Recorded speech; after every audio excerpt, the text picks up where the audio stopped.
Sous le copatronage du ministère de l'Emploi et de la Formation professionnelle et du ministère de l'Environnement, de la Protection de la Nature et du Développement durable, le Consortium pour la Nature, l'Environnement et le Développement durable organise du 10 au 12 mai 2023 à l'esplanade du Monument de la Réunification de Yaoundé la deuxième édition du Salon national de l'emploi et de l'économie verte.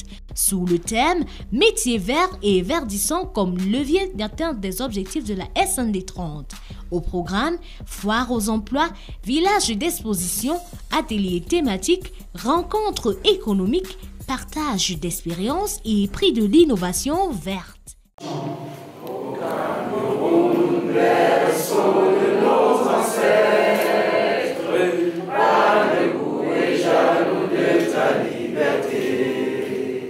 Comme un soleil dans la peau, fier doit être, un symbole ardent de foi et d'unité. Que tous les enfants du nord au sud, de l'est à l'ouest soient tout amour, de servir que ce soit leur seul but.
Alors, mesdames et messieurs, ladies and gentlemen, nous sommes au Salon national de l'emploi et de l'économie vers la deuxième édition, dans sa cérémonie d'ouverture solennelle. Alors, nous allons prendre le programme de ce matin précis et revoir justement les allocutions d'ouverture. Et nous allons commencer par l'allocution de celui qui aujourd'hui est le chef du projet du Salon national de l'emploi et de l'économie. Sans plus tarder, je vais introduire M. Michel Adema qui va nous faire son propos de lecture. Monsieur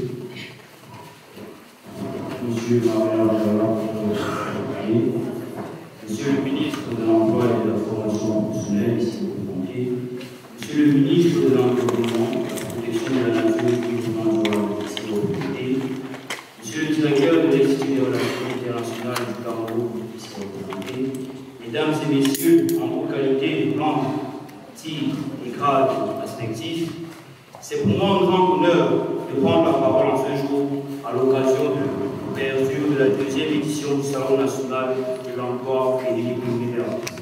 Permettez-moi avant toute chose de témoigner ma gratitude et ma reconnaissance à son Excellence M. Issa Chiroma Bakari, ministre de l'Emploi et de la Formation professionnelle, et son Excellence M.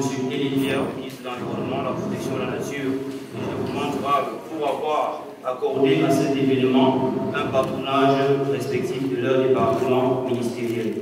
Mesdames et Messieurs, le Salon national de l'emploi et de l'économie verte s'ouvre cette année sous le thème Métiers verts et verdissants comme levier d'atteinte des objectifs de la stratégie nationale de développement. Comme toujours, l'objectif de ce ce salon est d'accompagner le pouvoir public dans leur mission de développement, de création d'emplois et d'émergence à l'horizon 2030. Le Salon national de l'emploi et de l'économie verte se pose progressivement comme rendez-vous phare en matière d'économie verte au Cameroun, mais également d'emploi et d'employabilité. Il est structuré autour d'ateliers, de conférences, de rencontres économiques et d'expositions, ceci dans l'optique d'informer, sensibiliser, former, éduquer et de créer des opportunités pour les jeunes et ses différentes cibles. 6 ateliers dont meubleront notre organisation autour de 21 exposés. Ils seront là ici déclinés l'œuvre durant nos 3 jours de conférences thématiques et de travaux. Les échanges vont porter sur l'état de l'économie verte au Cameroun, l'agriculture durable, l'économie circulaire, les technologies de l'information et de la communication au service du développement durable, les énergies renouvelables, mais encore. À côté de cela, nous aurons la possibilité de visiter un village d'exposition qui est lui fourni de structures de divers ordres, qu'on soit du ressort des organisations internationales, des collectivités territoriales décentralisées, des associations, des entreprises et bien d'autres. Cette visite donc vous permettra de voir concrètement les réalisations novatrices et innovantes de nos exposants qui sont principalement les jeunes étudiants et entrepreneurs. Mesdames et messieurs, distingués invités, je ne saurais être long. Je vous laisse découvrir la magie du Salier tout en vous remerciant d'être venus si nombreux. Bonne suite des travaux à tous. Je vous remercie. Merci, Monsieur le chef de projet. Ladies and gentlemen, good morning. Having got to this point of this ceremony, we are here to remind you that this fair is under the co-patronage of the Ministry of Environment, Protection of Nature and Sustainable Development and the Ministry of Employment and Vocational Training. So, talking about the co-patronage, we are having these representatives here who are each representing the 2 ministries. And for the beginning, I will take the words of Mr. Nga Presley. He's the regional representative of the ministry of the Central Region, and he's here to speak on behalf of the Minister of Employment and of Environment, Protection of Nature, and Sustainable Development. Thank you, sir. You have the floor. Okay, thank you so much. Good morning to everybody. First of all, I want to do some corrections. My name is Nga Presley. I'm the divisional delegate of the Environment and Food. So I'm here representing the Minister of Environment. I think it's a well-ordered initiative that this forum is being organized. And I can testify that we have young people in the hall. I think it's a positive prospect for the nation, given the fact that we're trying to see how we can create green jobs for the youth, especially those coming out from higher institutions of development. I would like first of all to say that I'm going to focus mostly on what our ministry does in terms of encouraging and promoting green economy as well as green jobs. Before I go into that, I would like to say we are equally trying to promote the transfer of competencies and resources to the local councils, because we know everything is happening now at the local level. That is, all those who are coming out from school, you need to find a place at the local council, because that's where you're going to intervene in order to impact the society. I equally want to highlight here that the ministry has 5 principal programs which we execute daily. We have fight against desertification and drought. These are activities which are mostly carried out in the vulnerable areas. We equally know that the northern regions are classified as they are number 1 priority area because of the location where they are, and again due to the impact of climate change. We equally have the highlands of the western region. These are equally areas which are prone to desertification. Then the second program we're going to be talking about biodiversity. When we talk about biodiversity, we know what it all means. We equally need to do something in order to protect our biodiversity. And in the ministry, there are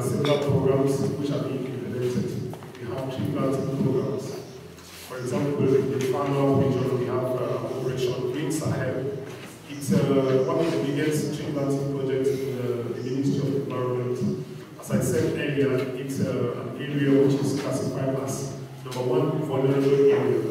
So there is concentration of efforts in order to make sure that biodiversity is being protected in those areas. Then we'll equally talk about the promotion of sustainable development. In this area, we try as much as possible to inculcate environmental questions as well as cultural aspects in the implementation of projects. You will bear with me that nowadays, before any project is being implemented, we need to consult the various stakeholders, those who can have a say in the implementation of this project or in the environmentally friendly way of implementing this project. That's why we bring as well cultural aspects as well as social aspects which are taken into consideration. Before, there were some little projects which were left out, but as I said earlier, we are in a phase of transferring competencies to local councils. So those little projects which were being left out, nowadays they are being handled by the councils. That is, the follow-up is done by councils with technical support from the Ministry of Environment, precisely from the divisional delegates. So all these go a long way in order to protect our environment and as well as take into consideration cultural aspects of the various localities. Then we will equally be talking about already on the food program, which talks about prevention of pollution and chemical substances. Now, our environment has become so vulnerable. We all know that we need to be very sensitive. We need to be very cautious in most of the things we do. That's why the fight against pollution, as well as waste production, is of major importance to the Ministry of Environment. There is a department which deals with questions of initiatives that go a long way to fight against pollution and fight against the production of waste. Because this waste, when it gets into the environment, we all know the outcome. They are either going to pollute the environment, or they are equally going to make it in such a way that humans, which we are, we might even tend to have negative effects from the propagation of these polluting substances and waste into the environment. So the ministry makes it in such a way that these waste products from the various enterprises, they are strictly being followed up. Then we have the FEED program, which is a support program. Like we have manifestations where we need to sell our image, we need to sensitize the public, we need to sensitize even schools on what the Ministry of Environment entails, the different types of projects that they carry out. So all these, we profit from different manifestations in order to pass out the messages which we deem necessary. As we all know, I would like to say the theme for this year's World Environment Day is a fight against plastic pollution. We all know that this has been an area of great interest because of the impact it has on the environment. So as the day approaches, we are equally calling on associations of youth as well as NGOs to come support initiatives that go a long way to fight against this plastic pollution. There are equally projects that we carry out in the ministry with support from external partners. You know, we are equally into promoting the sustainable use of biodiversity and as well as protecting our forest biodiversity. This will go a long way to reduce the impact of greenhouse gases in the atmosphere. We all know it's these greenhouse gases that causes global warming, and the effects of global warming, we can all feel it. We can all feel it every day in our lives. Nowadays we find either longer seasons of intermittent seasons of rain. We no longer master our planting season. All this is because of the impacts of climate change. So there are other initiatives which are being implemented in the Ministry of Environment, which goes a long way to reduce these greenhouse gases which are being emitted into the atmosphere. We, at the same time, in collaboration with other sectoral ministries, we promote the use of environmentally friendly techniques in agriculture, as well as waste reduction through the use of the black soldier fly. Globally, I think the youth, as you know, this forum is for us. We need to maximize the efforts that are given at our disposal in order to insert ourselves in the various areas where we can find jobs. And as I said earlier, we are in the era of decentralization, and everything is being forwarded down to the local councils. So, with all that, I would like to thank each and every one of you who came here, and I hope that at the end of the day, you are going to retain something which will be useful to your community, to your locality.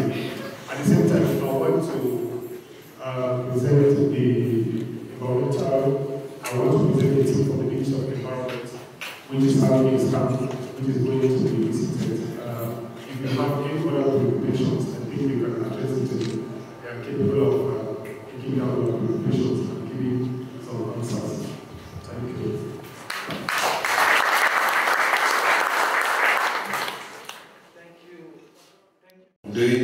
Donc, le ministère a été doté d'un centre de formation des formateurs et de développement de compétences. Le nom en lui-même déjà quelque chose, c'est un centre où on va pouvoir capaciter les formateurs, que ce soit les formateurs du secteur public, que ce soit les formateurs du secteur privé. Généralement, on peut dire comme ça, que ceux qui ont les structures de formation ne sont pas toujours outillés pour pouvoir dispenser l'ingénierie de formation. Donc, comme en tout autre plan, le ministère de l'Emploi, pour ce qui est du volet de la formation, s'occupe de la certification. Les questions de certification pour nous sont très importantes. Il est arrivé de temps en temps que certains des Camerounais se retrouvent hors du pays et puis qu'ils aient présent des diplômes. Ils reviennent donc, ces institutions à l'extérieur du pays, reviennent souvent au niveau du ministère pour pouvoir se rassurer qu'effectivement les questions de certification sont bien résolues. Au niveau du MEFOP, nous organisons les examens et les concours et également les bourses de formation. Donc nous avons des mécanismes comme la VAO, la validation des acquis par l'expérience. Qu'est-ce que je peux dire à propos? Bon, lorsque un jeune Camerounais qui n'a pas pu se scolariser ou bien qui n'a pas pu avoir cette capacité de façon conventionnelle, mais il a appris, comme on dit généralement, sur le tas, et à un moment donné, il ne peut pas nécessairement dire que voici un diplôme, bien voici ce que je sais faire. Donc le MINEFOP également s'occupe donc de ces camarades qui peuvent être des carreleurs, qui peuvent être des maçons, mais donc sans qualification professionnelle. On peut, à notre niveau, les donner des certifications sur la base de certains tests que nous faisons. C'est ce mécanisme-là que nous appelons à notre niveau, la BAO. Donc voilà un peu brosser ce que nous faisons de façon concrète chaque jour.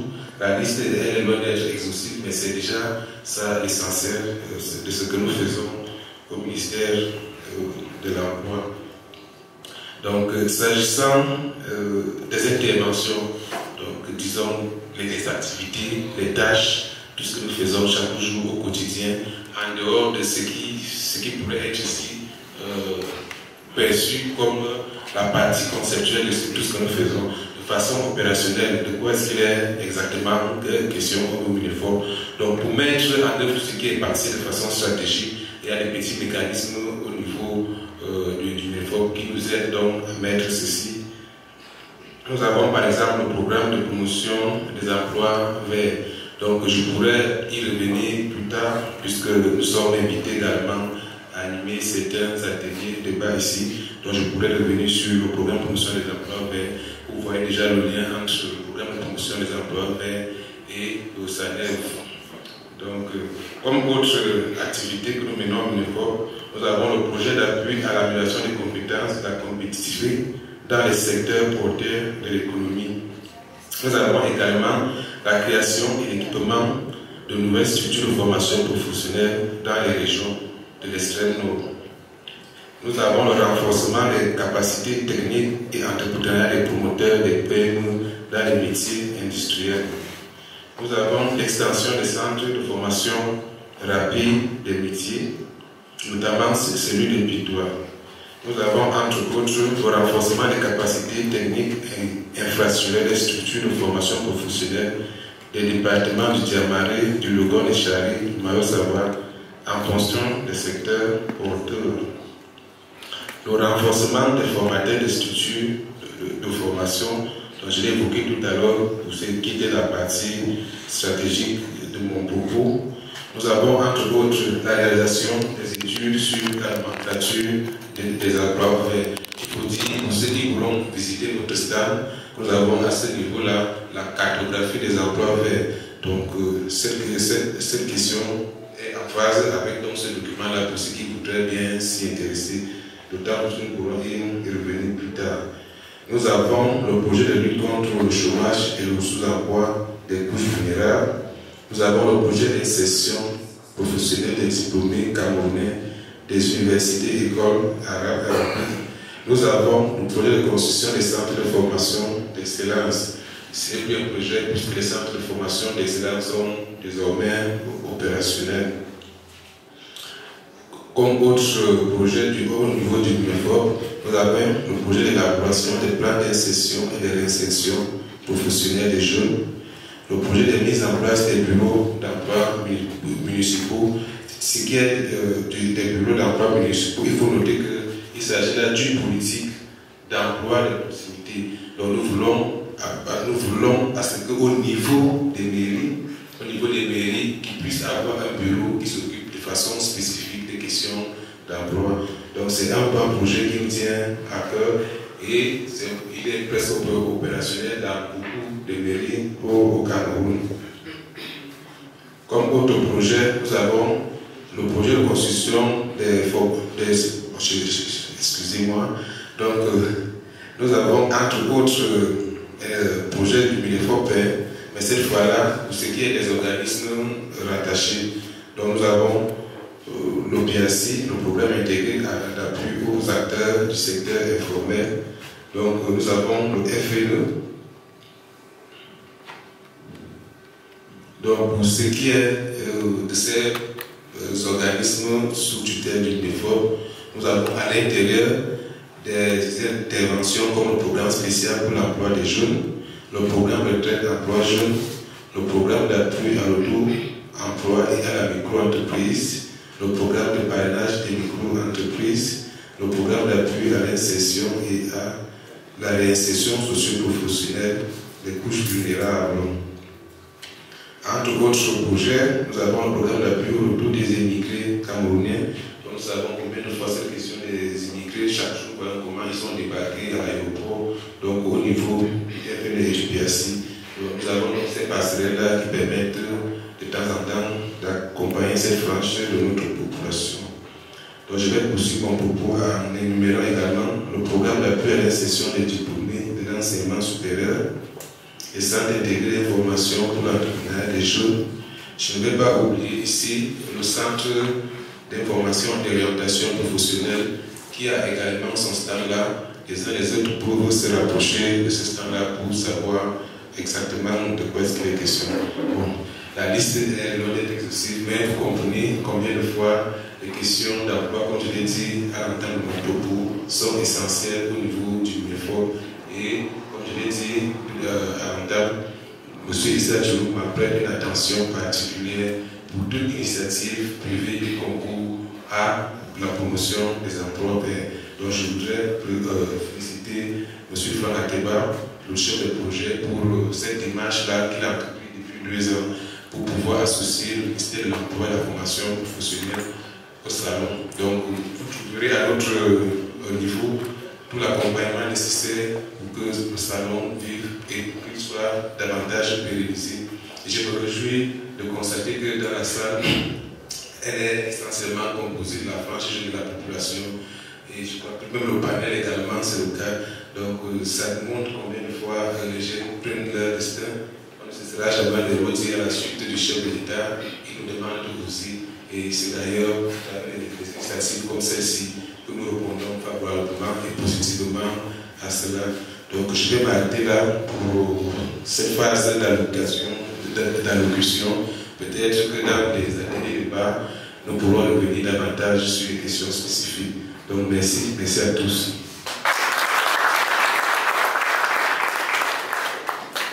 Merci à vous aussi, monsieur le chargé d'études, assistant numéro 1 de la promotion de l'emploi, administratrice principale. Alors, dans mon village, il y a un adage qui dit « L'enfant se lève avec l'aide des bras de la chaise ».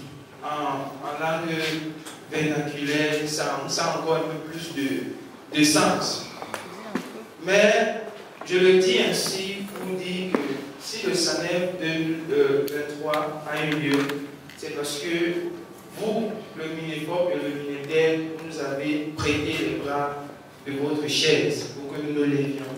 Et nous vous remercions pour cela, nous vous remercions pour votre présence, pour votre accompagnement incessant. Et nous savons que nous allons continuer dans cette lancée-là pour se lever davantage.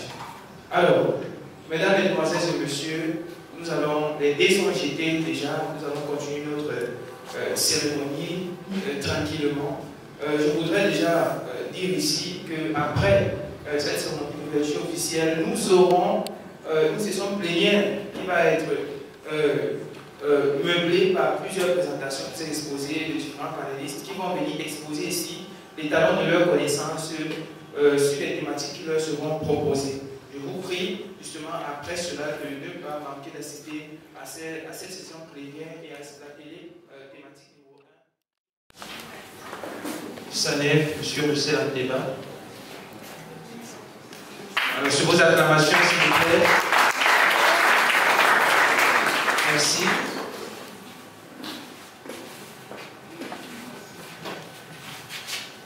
Merci, monsieur K, pour votre participation. Merci beaucoup.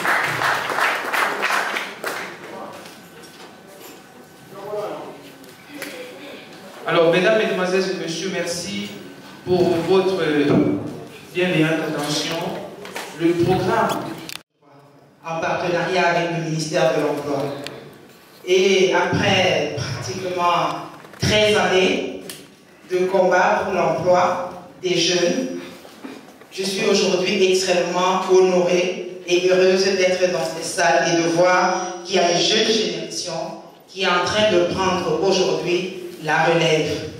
Voir monsieur Adeba organiser ce salon, c'est très émouvant de voir la ténacité et la ferveur avec laquelle il conduit ce projet depuis 2 ans. Et je voudrais lui dire que quand nous avons commencé ce salon, je me souviens des premières images. J'étais comme ceci. C'était en 2009, c'était en avril 2009.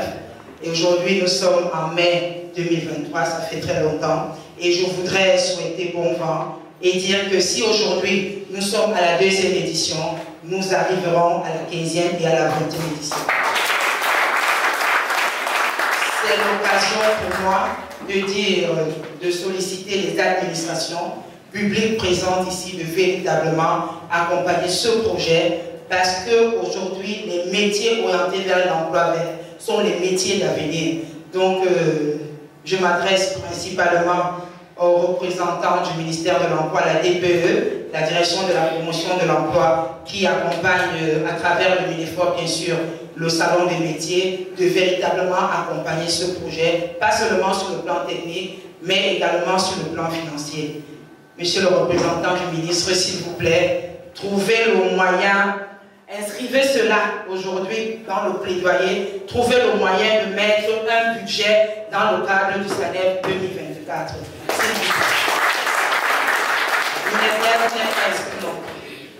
Je sais que si vous avez été envoyé ici aujourd'hui, vous êtes des ambassadeurs. Alors, s'il vous plaît, cette jeune génération, ce jeune promoteur, ce projet a besoin d'être accompagné et ce projet a besoin de vous. Merci. Merci Madame la commissaire pour votre rapport qui est dit. Je crois que le message est passé et nous attendons justement que cette plaidoyer arrive à bon port et qu'il y ait des réponses favorables pour le salaire 2024. J'ai suivi vos propos qui disaient que vous avez commencé, vous étiez comme ça. Nous aussi on commence comme ça. Mais c'est le point de l'art. Alors, le programme prévoit justement, comme je l'ai dit tout à l'heure, la visite des stands, justement sur l'orientation et la conduite du protocole. Nous allons d'abord laisser certainement les membres du panel sortir sur la conduite du protocole. Par la suite, tout le monde sera invité à suivre la délégation pour visiter les stands. Nous reviendrons ici dans quelques minutes seulement, juste pour suivre la session plénière avec les responsables du MINEFOP, du MINEDEL, de l'UCAD et voilà, du SANEL. Merci. Et merci beaucoup pour votre bienveillante attention.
Et nous avons accompagné des femmes, je dirais, magnifiques, qui sont dans le recyclage des appareils informatiques, qui sont dans le recyclage des bouteilles. Vous allez voir des sièges qui ont été élaborés, des chapiteaux qui sont construits, qui sont utilisés dans les foires comme celle-ci. Donc voilà deux de nos bénéficiaires, elles ne sont que deux, mais 25 sont pour l'instant déjà opérationnels dans le pays. Et nous ne voulons que faire davantage pour que toutes les femmes et les jeunes, globalement, soient employés et employables. Et emploi, pourquoi pas aussi, qu'elles puissent créer de l'emploi. Merci. Ministère de l'Emploi, nous sommes la délégation régionale de l'emploi et la formation professionnelle du centre qui est le service concentré du ministère de l'Emploi. Nous avons travaillé avec le SANEF pour les accompagner constamment. On a fait déjà puisque nous accompagnons les jeunes dans la recherche de l'emploi et nous les orientons vers les emplois comme les emplois verts et également la promotion des structures qui font les emplois verts.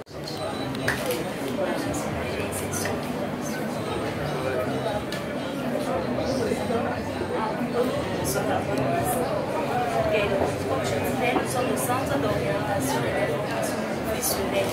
Nous faisons dans l'information et l'orientation professionnelle. Nous les accompagnons dans l'intégration scolaire et professionnelle, dans les cabinets de président avec leur CD, leur profession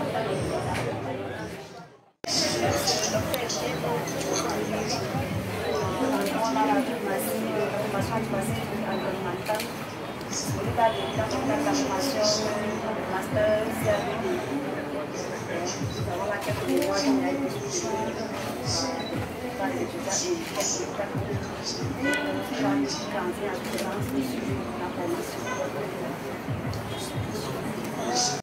Vous êtes à l'Institut supérieur de pétrochimie, d'informatique et des sciences appliquées. Nous faisons dans la promotion de la bioénergie. Nous utilisons tous les déchets pour fabriquer des biocarburants, biogaz, bioessence, biodiesel. Et nous sommes très avancés avec l'élection des poules, l'élection des bœufs, l'élection des porcs. Nous sommes en train d'expérimenter la drèche. C'est la drèche qui pose beaucoup de problèmes à l'élevage.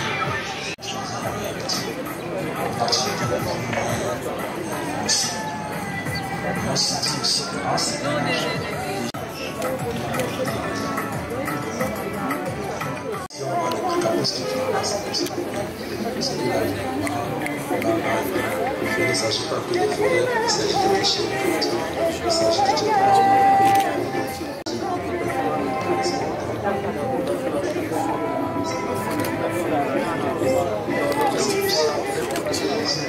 nous sommes donc avec vous auquel on va faire cette invitation par M. Zénézé, et puis sur le coordinateur fraîche. Bonjour, bienvenue. Ici nous sommes dans l'ONG 3 lycées qui est la maison de la francophonie de Yaoundé Cameroun. C'est une ONG qui subsiste dans plusieurs domaines d'activité, tels que l'économie verte, tels que l'humanitaire, tels que le domaine culturel et éducatif. Et dans le cadre de cette ONG, il y a le mouvement des jeunes ambassadeurs francophones, qui est un mouvement international piloté au Cameroun par la maison de la francophonie 3 lycées Malène. Donc nous menons plusieurs activités. Vous pouvez déjà prendre de nos ressources. Mais le constat établi depuis les années 60 et qui reste le même aujourd'hui démontre que jour après jour, elle, notre mère... Vous le voyez, c'est bien fait, j'ai pu tout ça apporter un soutien considérable dans le domaine de la santé, de l'éducation et de l'agriculture. Et les images que vous voyez ici retracent en quelque sorte les différentes activités et projets que l'association a fait. Là, chez nous, mais qui est donc HFETUS est une association de droit camerounais reconnue depuis là, nous avons et donc séminaire de formation à la Cameroun sur comment se fait les opportunités. La culture.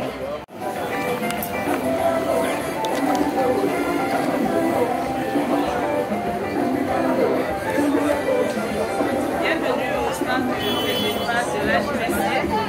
En fait, nous sommes une organisation qui travaillons sur la protection de l'environnement et nous avons pratiquement un département qui traite de la question des énergies renouvelables. Et dans le sillage de ces activités, nous avons deux grands projets que nous pilotons actuellement. Il y a le projet d'accompagnement des couturières pour l'accès aux machines à coudre solaires, pour laquelle on a un modèle. Et puis on a le charbon écologique aussi, qui est produit par une membre. Je souhaite que vraiment vous nous donnez une minute pour qu'elle vous dise quelque chose. Puisqu'on parle de l'économie verte, c'est des jeunes femmes. J'ai pu entendre ça tout à l'heure, qu'il y a toute une direction qui travaille pour ça. Tout un mécanisme. C'est un programme. C'est un programme de promotion des emplois. D'accord. Les femmes, peut-être, aussi la petite. Merci Aline.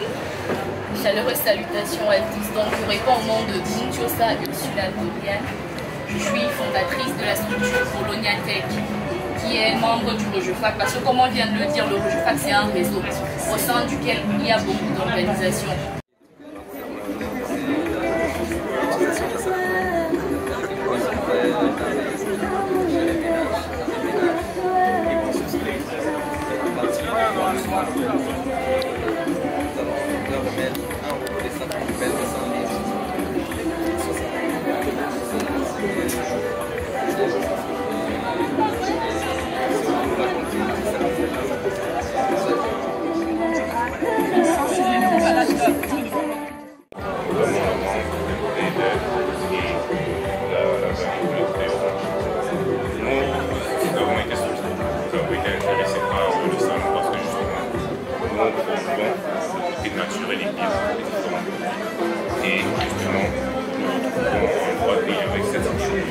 parce que les produits sont essentiellement bio, pas de produits chimiques, pas de produits qui sont de nature avec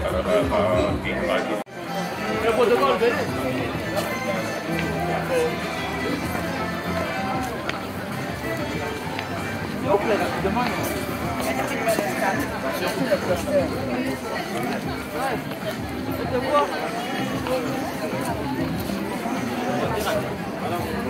Qui place?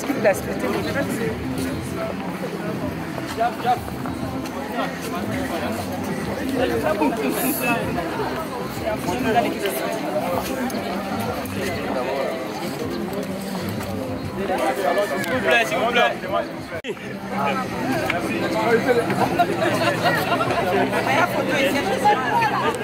En fait, quelle est l'importance que vous accordez justement votre ministère accorde à ce salon? D'abord, je tiens à féliciter ceux qui ont organisé ce salon parce que vous constatez que ça regroupe beaucoup plus les jeunes et c'est les jeunes qui sont à la recherche des emplois. Je pense que notre ministère accorde beaucoup d'importance sur ce salon parce que ça nous permet aussi de faire en sorte que notre ministère soit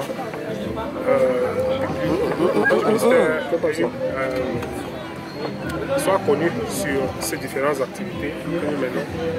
Et je pense que nous sommes aussi en train de promouvoir l'économie verte parce que nous sommes en train de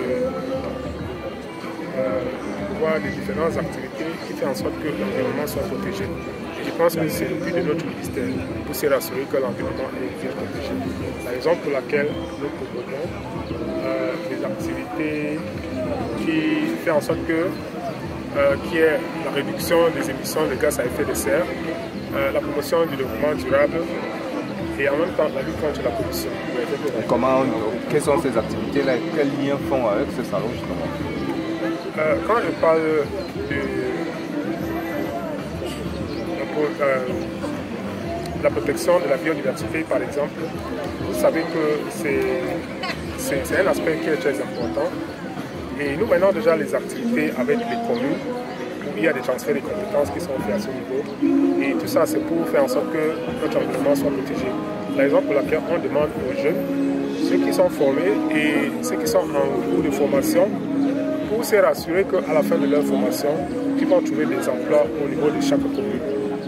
Dans les communes de Yaoundé 2 et de Douala 4, cet accompagnement ne s'est pas limité simplement à un accompagnement financier.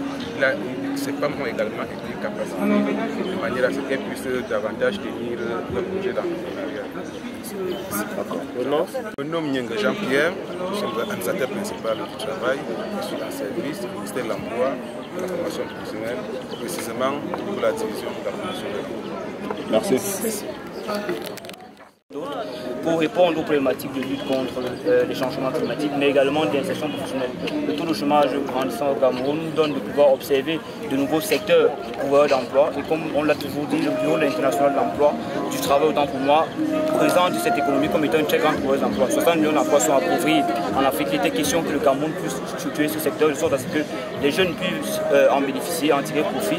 Parlons donc des métiers de l'économie verte qui sont de deux ordres. Nous avons les métiers verts et les métiers verdissants. Les métiers verts sont les métiers qui ont pour finalité de protéger l'environnement. Or, les métiers verdissants ont de nouvelles briques de compétences qui sont tout aussi respectueuses de l'environnement. Parlant des métiers verts, vous avez des métiers dans les filières telles l'agriculture durable, les énergies renouvelables, les technologies de l'information et de la communication au service de l'urbain durable et bien d'autres. Tout ce qui sont pour de nouvelles filières qui permettent d'augmenter les chances de chacun des jeunes de pouvoir avoir un emploi et d'avoir un travail décent. Monsieur le Président, est-ce que vous avez le sentiment que les jeunes trouvent leur voie? Absolument. Les sondages d'avant et pendant la première édition nous confortent de ce que les jeunes considèrent de plus en plus ce rendez-vous comme étant un rendez-vous majeur pour leur orientation mais également leur insertion. Lors de la dernière édition, nous avons parmi les résultats eu plusieurs jeunes qui sont revenus vers nous dire qu'ils ont obtenu de nos exposants des stages pré-emploi, des stages académiques, mais également avec le pré-emploi des possibilités d'insertion. Donc c'est une satisfaction pour nous d'avoir ces retours des jeunes qui nous confortent de ce que nous sommes sur la bonne voie. C'est ainsi que dans la deuxième édition, nous avons multiplié les efforts aux côtés du ministère de l'Environnement et également du ministère de l'Emploi et de la formation professionnelle en touchant directement les centres pour qu'il y ait plus d'opportunités et que de nombreux jeunes soient insérés. D'où l'affluence en salle de conférence qui sera de plus en plus grandissante. Monsieur le Président, une innovation cette année, une innovation. Plusieurs innovations sont à dénombrer, mais l'innovation majeure est l'existence d'un prix de l'innovation verte cette année qui visait à primer et à valoriser la créativité et l'innovation verte des jeunes étudiants. Plusieurs étudiants sont issus des filières vertes et ont sorti non pas souvent la chance de bénéficier d'accompagnement de leurs idées de projet ou encore d'insertion dans leur filière de projet. Un prix comme celui-là a été mis sur pied pour pouvoir les accompagner financièrement, matériellement et bien avec nos actions de plaidoyer, pouvoir porter leur projet à des instances qui pourraient permettre à ce que ces projets puissent voir le jour. Maintenant, un jeune qui nous écoute, pourquoi devrait-il venir ici cette année? Le jeune qui nous écoute devrait venir ici cette année pour trouver une orientation utile. Il est essentiel de comprendre que le développement durable a un agenda à l'horizon 2030. Il y a des emplois qui vont disparaître. Il est incompréhensible que des jeunes continuent de se former dans des énergies peut-être fossiles qui vont disparaître. Ce n'est pas à leur avantage, c'est-à-dire qu'à l'horizon 2030, ils seront obligés soit de changer de formation, soit ils n'auront plus d'emploi parce que les emplois vont disparaître. Il est question en venant au salon d'avoir une orientation utile dans les filières d'avenir et des métiers qui garantissent une telle stabilité et un travail décent. En termes d'insertion, il y a la possibilité, avec plusieurs structures qui sont sur place, nous avons le Fonds national de l'emploi qui permet d'outiller, de renforcer l'employabilité même. Il est question que les jeunes sachent comment rechercher un emploi dans le développement durable et puis comment créer un emploi dans le développement durable avec les ateliers d'emploi indépendants et autres. Tout le monde y trouvera son compte.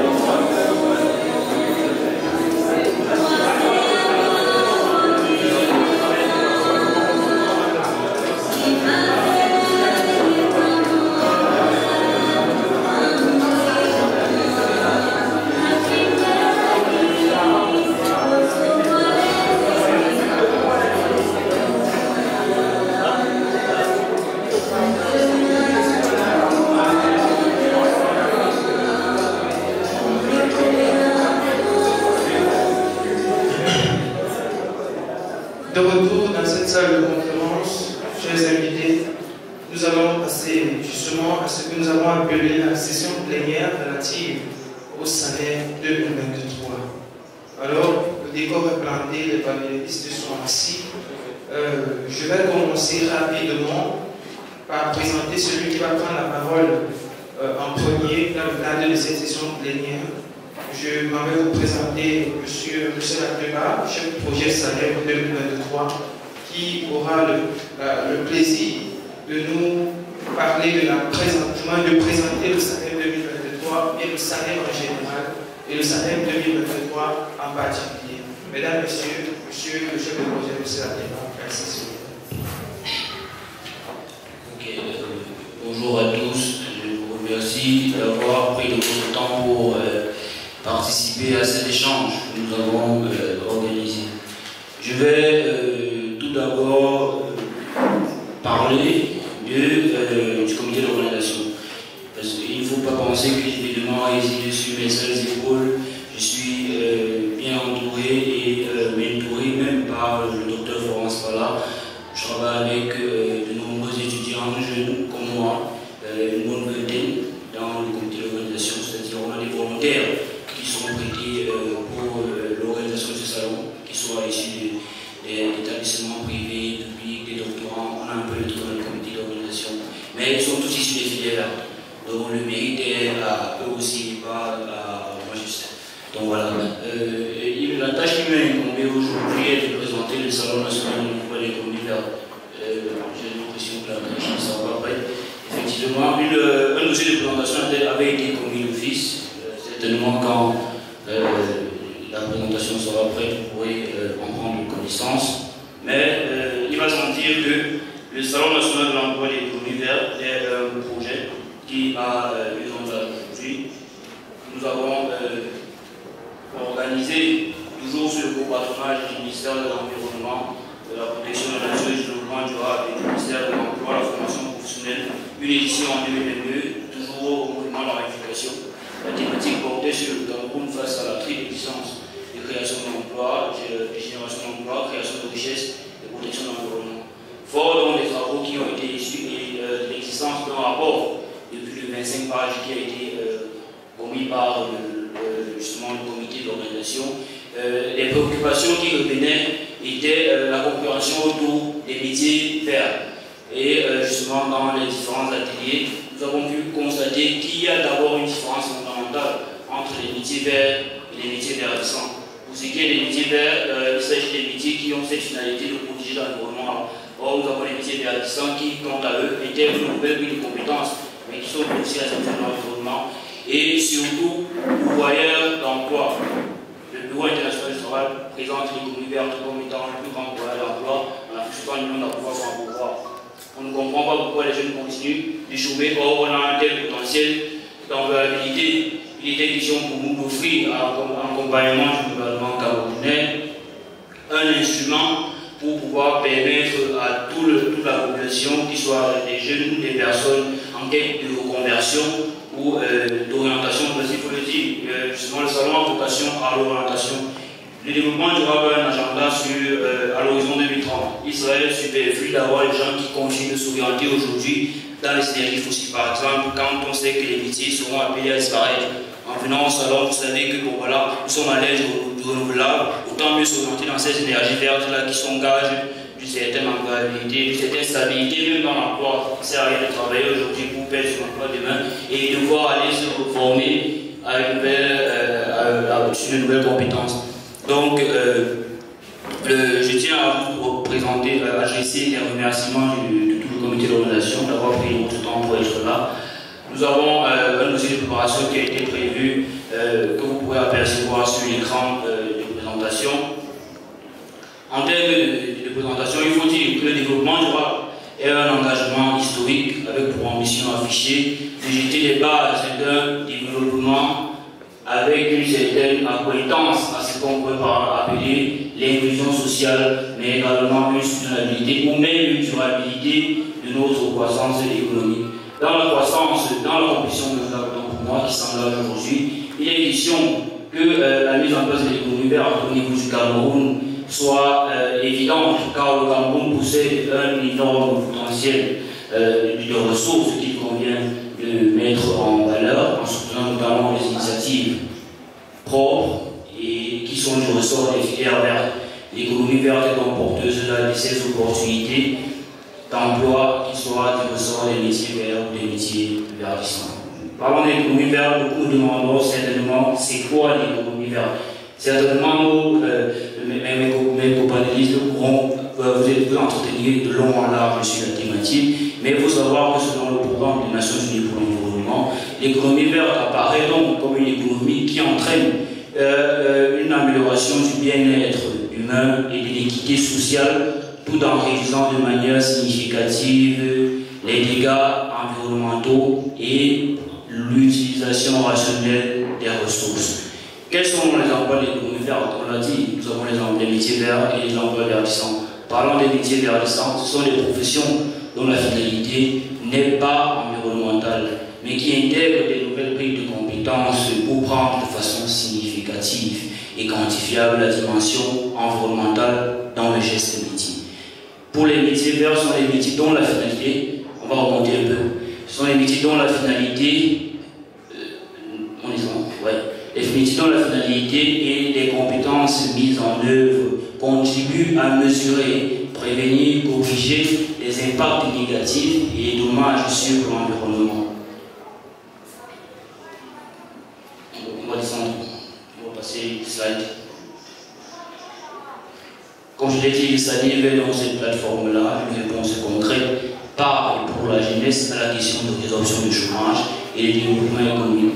Un instrument au service du gouvernement dont la première édition a d'ailleurs été organisée en 2021 sous le copatronage des ministères suscités. Et selon les statistiques et sondages, après la première édition, ce salon s'impose de plus en plus comme un niveau majeur pour la jeunesse en matière d'emploi durable et d'orientation académique.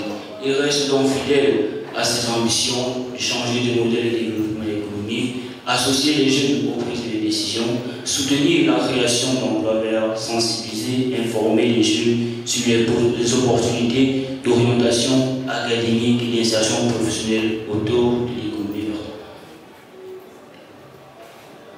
L'objectif de ce salon est de promouvoir les emplois durables au profit des jeunes.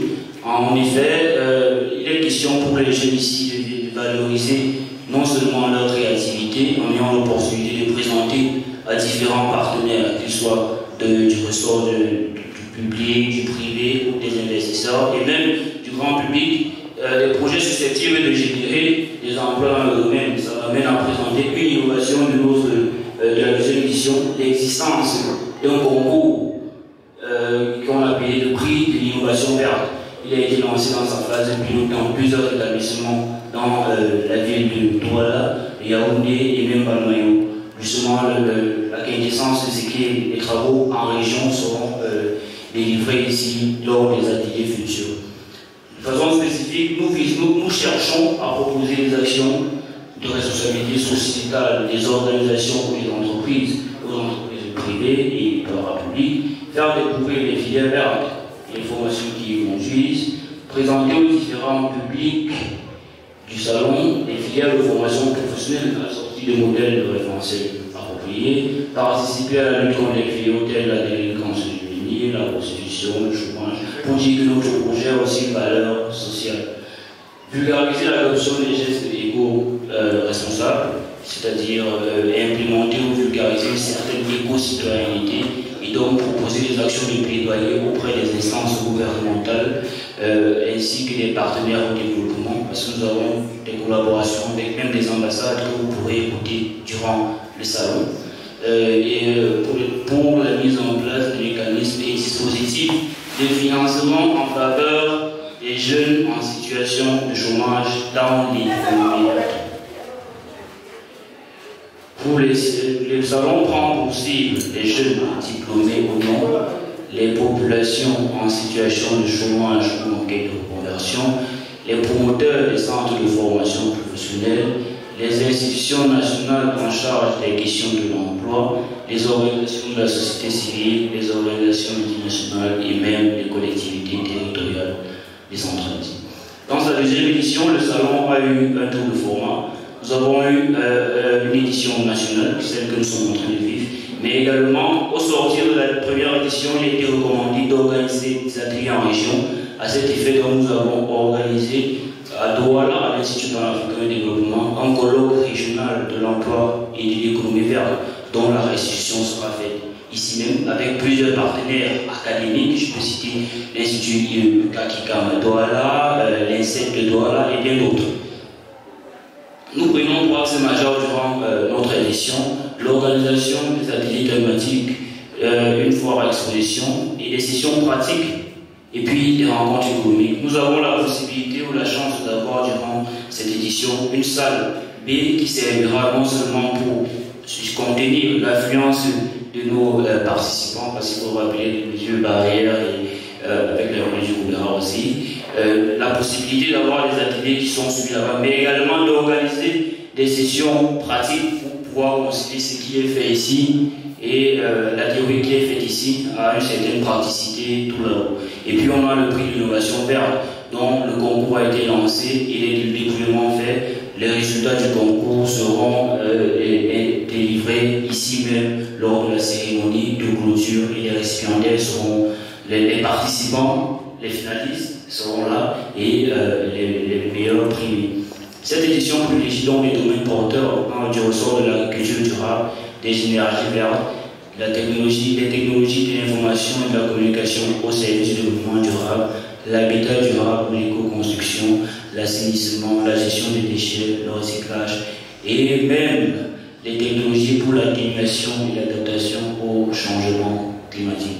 Ces thématiques seront représentées soit sur le village d'expression, soit lors de nos ateliers thématiques. Nous avons fait de notre mieux pour vous diriger des meilleurs experts, des meilleures organisations, pour vous entretenir sur chacune des thématiques, de sorte à ce qu'on puisse avoir des échanges de qualité et même des propositions. Parce qu'il faut le dire, nous avons en face un panel, mais le panel c'est nous tous. C'est-à-dire que quand il y a des échanges ici avec des questions et tout, on sort de là avec une certaine synthèse qu'on utilise dans le rapport pour faire des plaidoyers aux organisations pour que ce que nous voulons tous, qui est le développement, soit une réalité en contexte camerounais.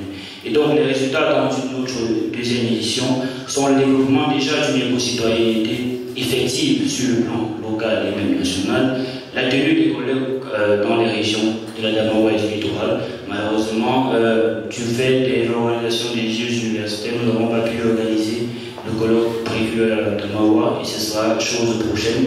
Mais dans le littoral, l'atelier a été organisé et vous aurez, comme je l'ai déjà dit, la restitution ici. La sensibilisation et l'augmentation d'au moins 500 000 jeunes aux emplois durables, que nous soyons en présentiel ou en distanciel. Nous disposons de mécanismes importants de communication sur les réseaux avec notre partenariat, avec notre partenaire Écrit Média qui justement diffuse nos différents événements, nos ateliers en ligne, que vous soyez sur YouTube, Google et autres, les publications sur nos différentes pages sponsorisées et même l'identification donc de la valeur de la mise en compétence, la mise en valeur des compétences vertes locales, la vulgarisation des nouvelles filières de formation professionnelle pour des emplois et la mobilisation des personnes en recherche d'emploi dans une démarche d'insertion pour créer ce parcours professionnel sur les métiers verts. Le dernier résultat que nous cherchons, nous escomptons ici, est la prise en compte de la relance verte nécessitant l'élaboration de nouvelles politiques publiques. Il faut dire que nous pensons que la protection de l'environnement ou l'économie verte a un rôle à jouer dans la relance économique, qu'on soit post-Covid ou même dans la marche vers l'émergence de notre République. Donc avec les ateliers que nous organisons ici, les plaidoyers qu'on fera, nous espérons que de nouvelles politiques publiques intégrant donc la dimension verte de l'économie soient intégrées. Par exemple, je dirais tout bête, mais je pense que justement dans certains appels d'offres qui sont lancés, on pourrait ajouter par exemple des conditionnalités vertes, c'est-à-dire les entreprises qui peuvent postuler à un appel d'offres devraient avoir un certain niveau de mise en place de développement durable dans l'organisation. Cela faciliterait ou contribuerait naturellement à accroître le verdissement de notre économie. Donc voilà ainsi présenté la vision et la volonté du Salon national de l'économie verte dans sa deuxième édition. Il est régi par le cabinet CMS Group, qui est un cabinet en management et communication. Et donc, si vous avez besoin d'informations, de partenariats ou même des questions, je suis tout. Merci.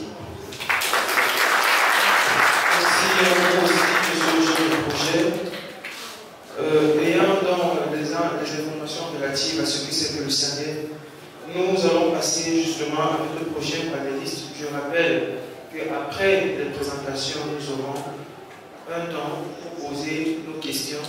Je vous prie juste de prendre des notes, de regarder vos questions et vous aurez l'occasion de les poser après que nos 4 panélistes se soient étalés sur leurs questions. Alors, nous allons passer justement à la prochaine présentation. Elle est du ministère de l'Environnement, de la Protection de la Nature et du Développement durable qui va s'étaler justement sur ce que j'appelle ici le cadre juridique et la réglementation en vigueur de l'économie verte au Cameroun. Et pour ce faire, nous avons un monsieur qui est sur notre panel, qui s'appelle monsieur Mendon Antoine, qui va justement s'étaler sur cette question. Je vous prie justement de l'écouter. Merci monsieur.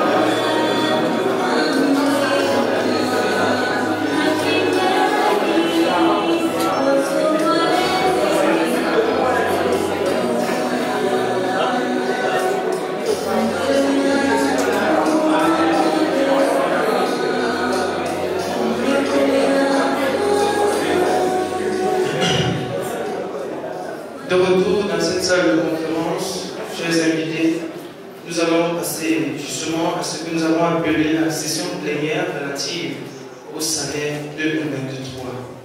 Alors, le décor est planté, les panélistes sont assis. Je vais commencer rapidement par présenter celui qui va prendre la parole en premier dans le cadre de cette session plénière.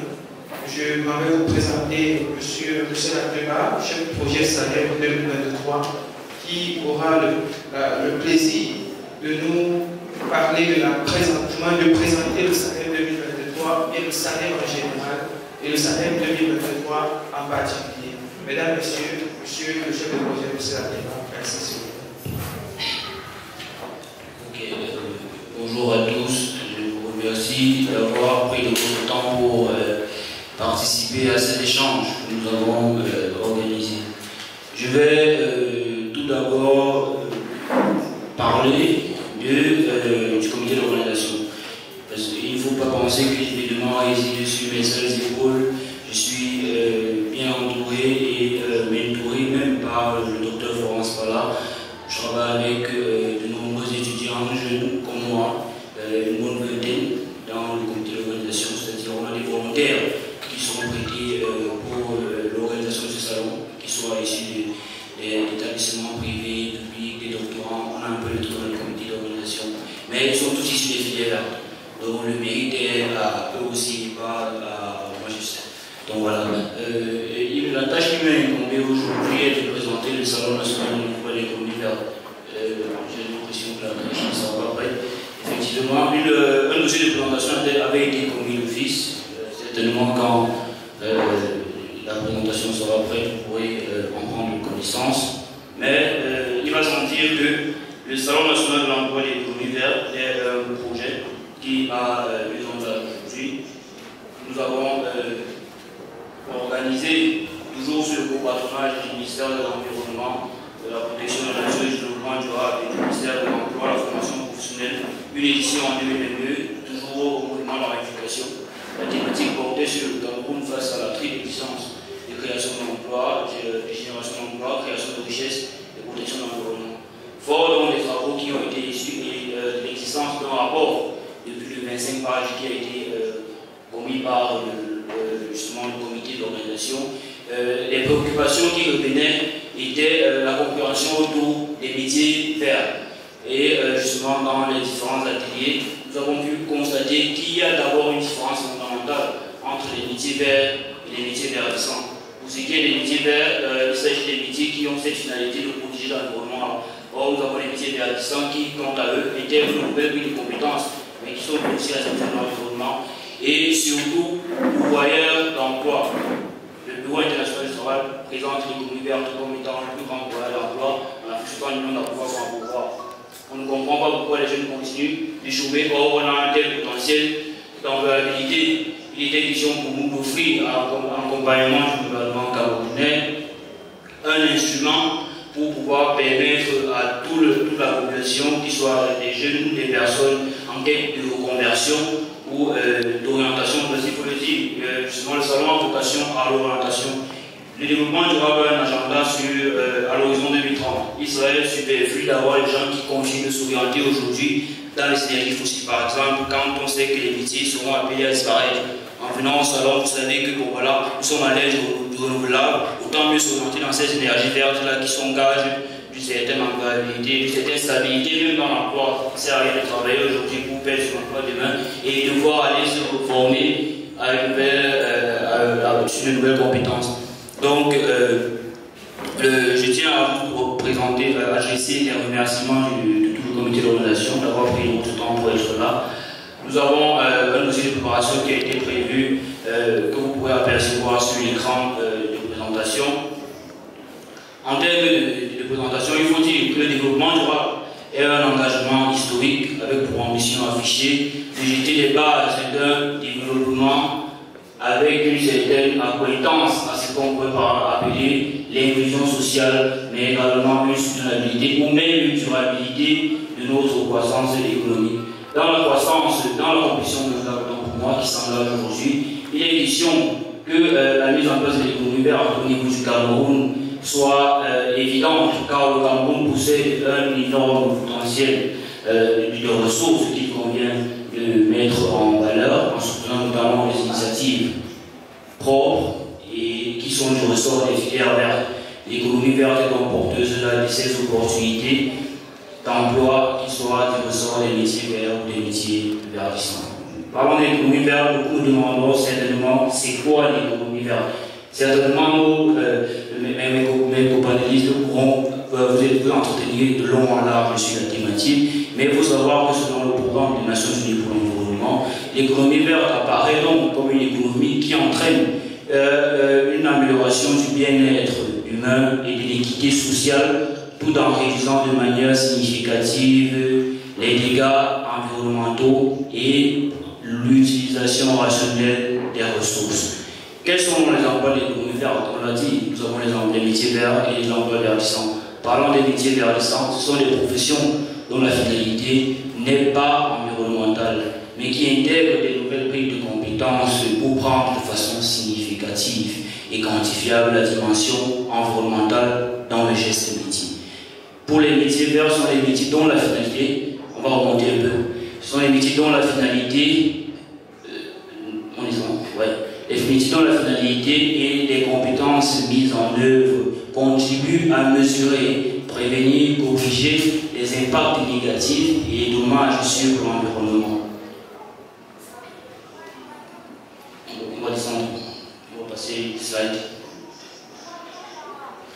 Comme je l'ai dit, il s'agit dans cette plateforme-là une réponse concrète par et pour la jeunesse à la question de résorption du chômage et du développement économique.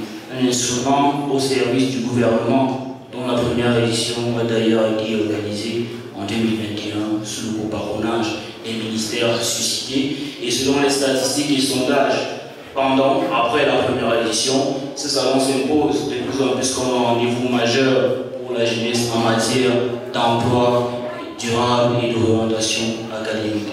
Il reste donc fidèle à ses ambitions de changer de modèle de développement économique, associer les jeunes aux prises de décision, soutenir la création d'emplois verts, sensibiliser, informer les jeunes sur les opportunités d'orientation académique et d'insertion professionnelle autour de l'économie verte. L'objectif de ce salon est de promouvoir les emplois durables au profit des jeunes. En effet, il est question pour les jeunes ici de valoriser non seulement leur créativité, en ayant l'opportunité de présenter à différents partenaires, qu'ils soient du ressort du public, du privé, des investisseurs et même du grand public, des projets susceptibles de générer des emplois dans le domaine. Ça m'amène à présenter une innovation de la deuxième édition, l'existence d'un concours qu'on a appelé le prix de l'innovation verte. Il a été lancé dans sa phase de pilote dans plusieurs établissements dans la ville de Douala, Yaoundé et même Balmayo. Justement, la quintessence de ce qui est les travaux en région seront délivrés ici lors des ateliers futurs. De façon spécifique, nous cherchons à proposer des actions de responsabilité sociétale des organisations ou des entreprises, aux entreprises privées et parapubliques, faire découvrir les filières vertes, les formations qui y conduisent, présenter aux différents publics du salon les filières de formation professionnelle à la sortie de modèles de référentiel appropriés, participer à la lutte contre les fléaux tels la délinquance juvénile, la prostitution, le chômage, pour dire que notre projet a aussi une valeur sociale. Vulgariser l'adoption des gestes éco-responsables, c'est-à-dire implémenter ou vulgariser une certaine éco-citoyenneté et donc proposer des actions de plaidoyer auprès des instances gouvernementales ainsi que des partenaires au développement, parce que nous avons des collaborations avec même des ambassades que vous pourrez écouter durant le salon.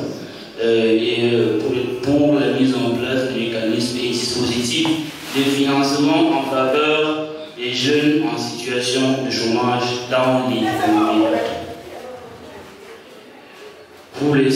Le salon prend pour cible les jeunes diplômés ou non, les populations en situation de chômage ou en quête de reconversion, les promoteurs des centres de formation professionnelle, les institutions nationales en charge des questions de l'emploi, les organisations de la société civile, les organisations internationales et même les collectivités territoriales décentralisées.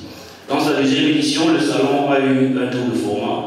Nous avons eu une édition nationale, celle que nous sommes en train de vivre, mais également, au sortir de la première édition, il a été recommandé d'organiser des ateliers en région.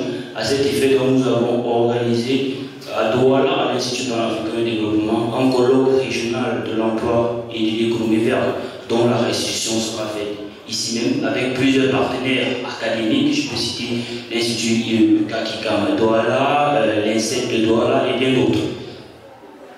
Nous prenons pour axe majeur durant notre édition l'organisation des ateliers thématiques, une foire à exposition et des sessions pratiques et puis des rencontres économiques. Nous avons la possibilité ou la chance d'avoir durant cette édition une salle B qui servira non seulement pour contenir l'affluence de nos participants, parce qu'il faut rappeler les mesures barrières et avec les religieux Goubera aussi, la possibilité d'avoir des ateliers qui sont suivis là-bas, mais également d'organiser des sessions pratiques pour pouvoir concilier ce qui est fait ici et la théorie qui est faite ici a une certaine praticité tout là-haut. Et puis on a le prix d'innovation verte dont le concours a été lancé et le dépouillement fait. Les résultats du concours seront délivrés ici même lors de la cérémonie de clôture et les récipiendaires seront, les participants, les finalistes seront là et les meilleurs primés. Cette édition privilégie donc les domaines porteurs du ressort de l'agriculture durable, des énergies vertes, les technologies de l'information et de la communication au service du développement durable, l'habitat durable, l'éco-construction, l'assainissement, la gestion des déchets, le recyclage et même les technologies pour l'atténuation et l'adaptation au changement climatique. Ces thématiques seront représentées soit sur le village d'exposition, soit lors de nos ateliers thématiques. Nous avons fait de notre mieux pour vous diriger des meilleurs experts, des meilleures organisations pour vous entretenir sur chacune des thématiques de sorte à ce qu'on puisse avoir des échanges de qualité et même des propositions. Parce qu'il faut le dire, nous avons en face un panel, mais le panel c'est nous tous. C'est-à-dire que quand il y a des échanges ici avec des questions et tout, on sort de là avec une certaine synthèse qu'on utilise dans le rapport pour faire des plaidoyers aux organisations pour que ce que nous voulons tous, qui est le développement, soit une réalité en contexte camerounais.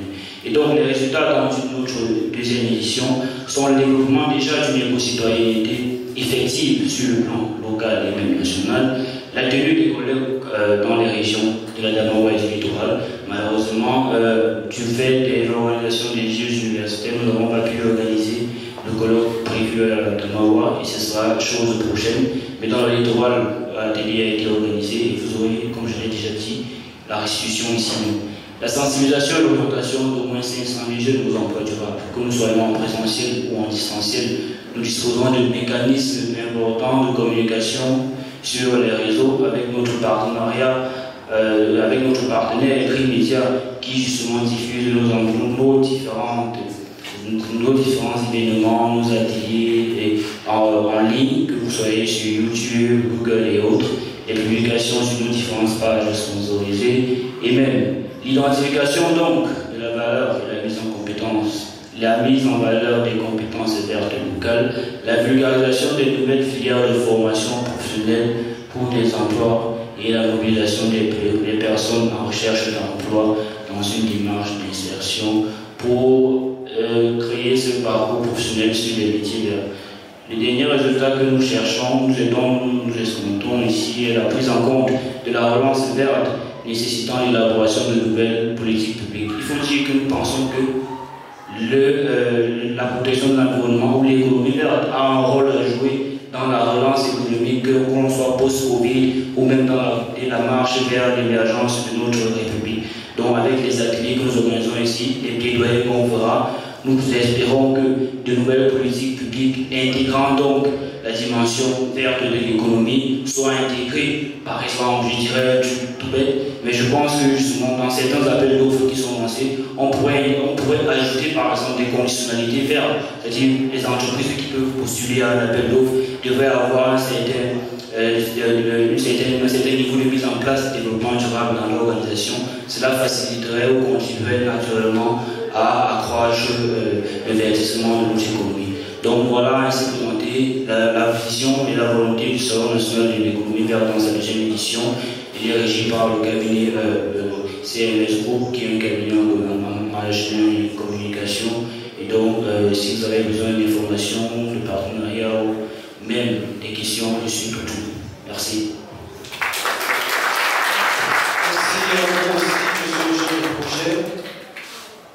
Ayant dans les informations relatives à ce qui s'est fait le SANED, nous allons prochains panélistes, je rappelle qu'après les présentations, nous aurons un temps pour poser nos questions. Je vous prie juste de prendre les notes, de remémorer vos questions et vous aurez l'occasion de les poser après que nos 4 panélistes se soient étalés sur leurs questions. Alors, nous allons passer justement à la prochaine présentation. Elle est du ministère de l'Environnement, de la Protection de la Nature et du Développement durable qui va s'étaler justement sur ce que j'appelle ici le cadre juridique et la réglementation en vigueur de l'économie verte au Cameroun. Et pour ce faire, nous avons un monsieur qui est sur notre panel, il s'appelle monsieur Mendon Antoine, qui va justement s'étaler sur cette question. Je vous prie justement de l'écouter. Merci monsieur.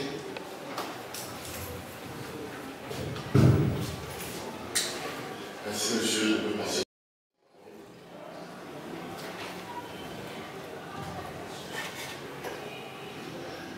Je vais corriger un peu sur M. Mandon, sur M. Mandon, le responsable régional de la conservation, M. le ministre de l'Environnement, de la protection de la nature et du développement durable. Comme ce ministère a comme principal objectif, ce ministère a comme principal objectif l'élaboration et la mise en œuvre de la politique nationale en matière d'environnement, de protection de la nature dans une perspective de développement durable. Et dans la plupart des littératures, le développement durable renvoie à l'économie verte. Donc nous remercions déjà les responsables de ce salon de nous avoir confié à cette plénière. Il nous a été demandé de parler du cadre juridique et réglementaire de l'économie verte au Cameroun. Pour ce faire, nous avons préparé notre exposé dont le plan se décline ainsi que suit. Une introduction où nous allons définir quelques termes où on s'accorde sur ce qu'est l'économie verte. Nous allons parler de la genèse de l'économie verte. Nous avons en 32 présenté le cadre juridique, le cadre politique, qui lui aussi s'imprime en 2 parties, au plan sous-régional et au plan national. Nous allons en 3e lieu parler du cadre juridique de l'économie verte au Cameroun et nous allons terminer notre propos par le cadre institutionnel.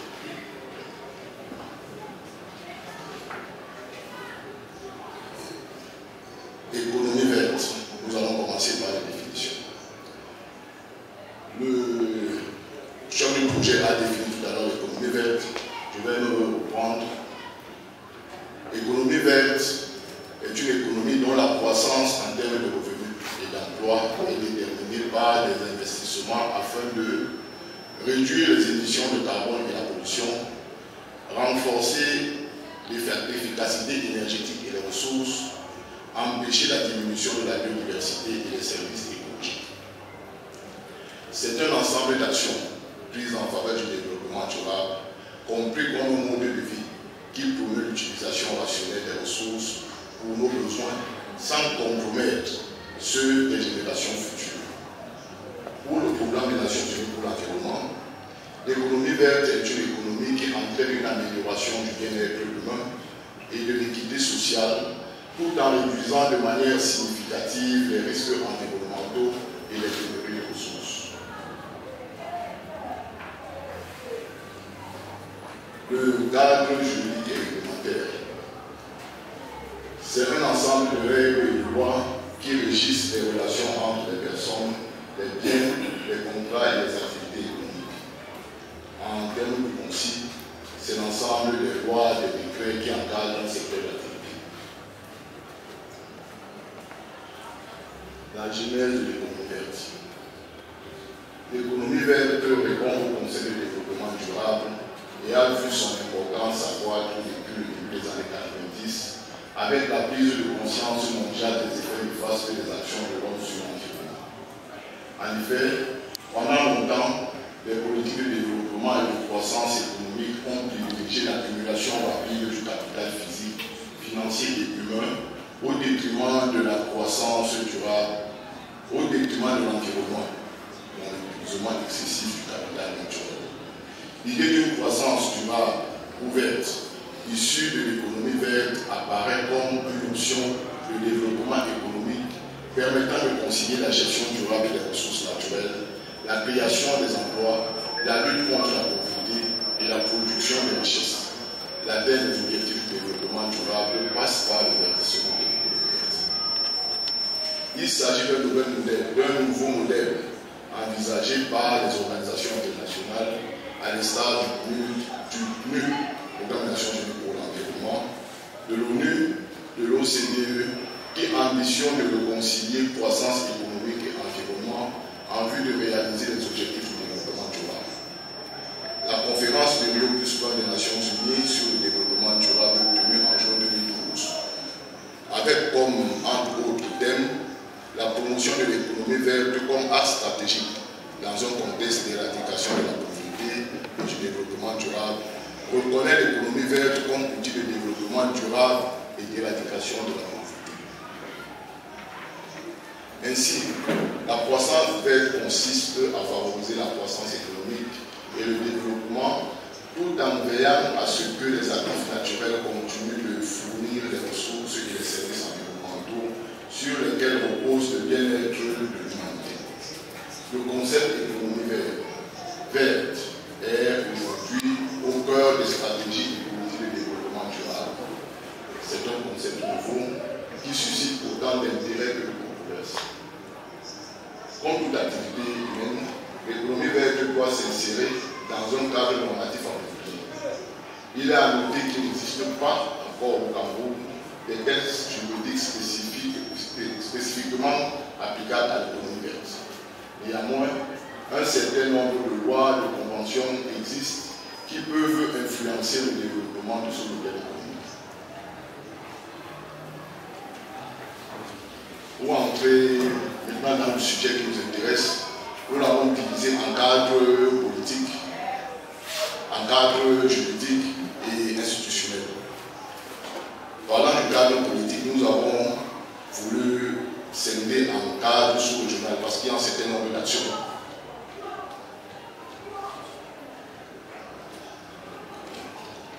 Je disais donc que, parlant du cadre politique, nous avons voulu prendre d'abord au plan sous-régional parce qu'il y a un certain nombre d'actes qui ont été prises par le chef d'État et qui sont les déclencheurs du processus de l'économie verte dans nos États.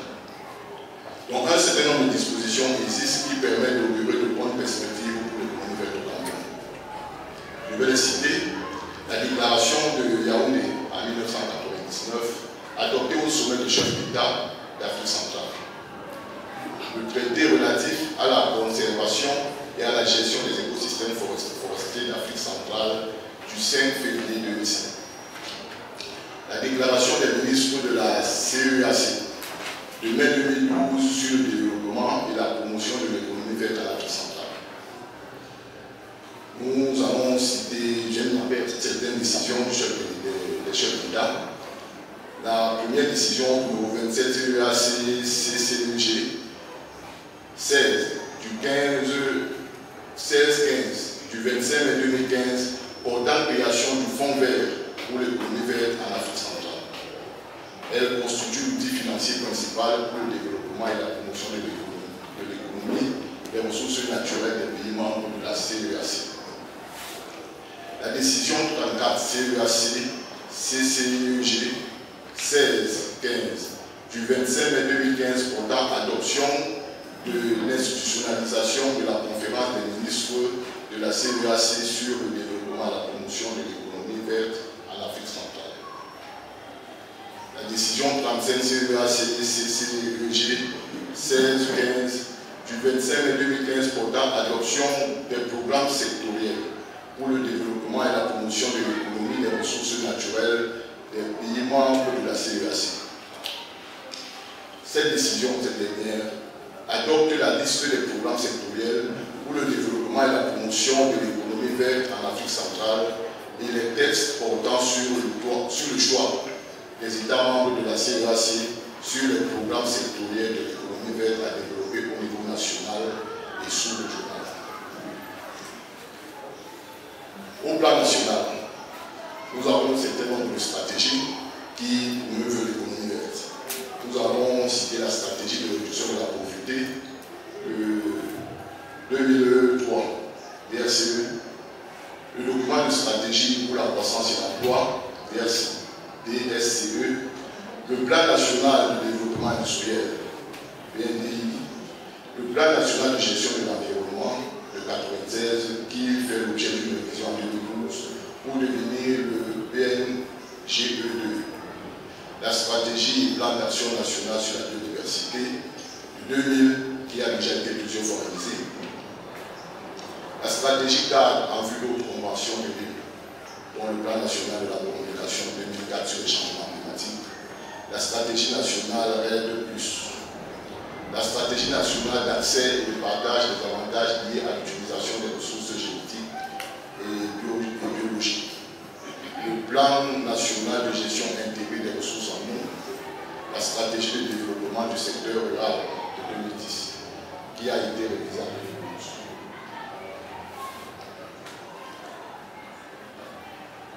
Parlant du cadre juridique, nous avons énuméré ici un certain nombre de conventions qui ont été ratifiées par le Cameroun et dont certains aspects sont insérés dans les textes juridiques du Cameroun.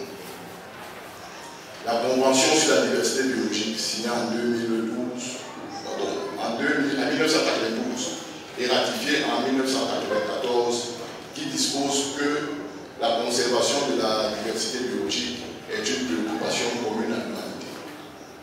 La Convention cadre des Nations Unies sur les changements climatiques qui entame d'établir, mettre en œuvre, publier et mettre régulièrement à jour les programmes nationaux et, le cas échéant, régionaux contenant des mesures visant à atténuer les changements climatiques.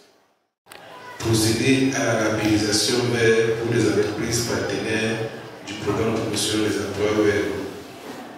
Identifier et établir le best practice de network au niveau régional et au niveau du partenariat sur. Tout à l'heure, le chef de projet parlait d'un prix d'innovation. Je crois que cet aspect également ressort à notre niveau, donc le best practice de networking. Donc je crois que également le fait que nous jouons ici, c'est également une situation de networking qui est toujours à encourager. Nous avons donc au niveau du programme de promotion des emplois verts quelques projets pilotes qui sont en attente de financement. Il s'agit principalement du projet de promotion et développement de nouvelles filières vertes, le renforcement et la consolidation des initiatives existantes, la promotion des opportunités d'emploi distants et l'accès aux ressources en milieu rural, notamment pour les jeunes et les femmes, la réduction des pertes agricoles à travers le développement des emplois verts visant l'augmentation de la productivité. Donc, je ne pourrais pas être assez long, donc je vais d'abord m'arrêter à ce niveau-ci et je serai ouvert aux questions des uns et des autres. Donc, merci.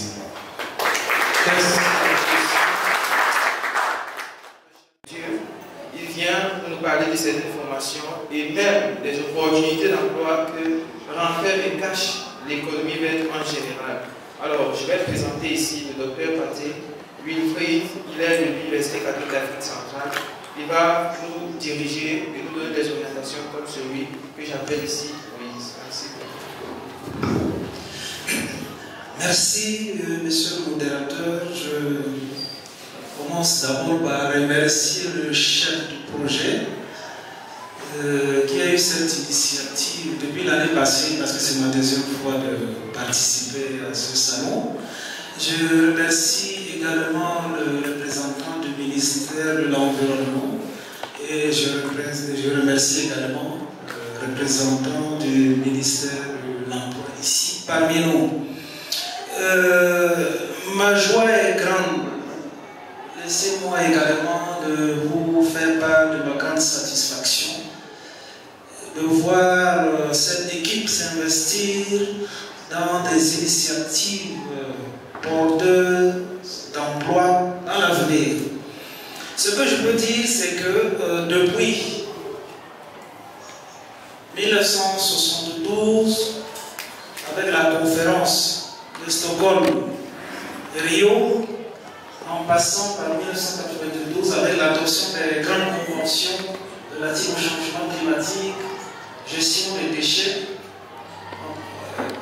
jusqu'à Kyoto et Rio plus 20, la question de l'environnement, développement durable, changement climatique et la génération future occupent une place très importante dans les débats internationaux.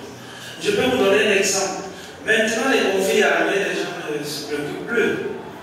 On n'organise jamais des conférences des partis sur les questions des conflits armés. Je crois que c'est la Croix-Rouge sur le plan international et des organismes spécialisés qui s'évertuent sur des questions spéciales de protection de l'enfance et tout.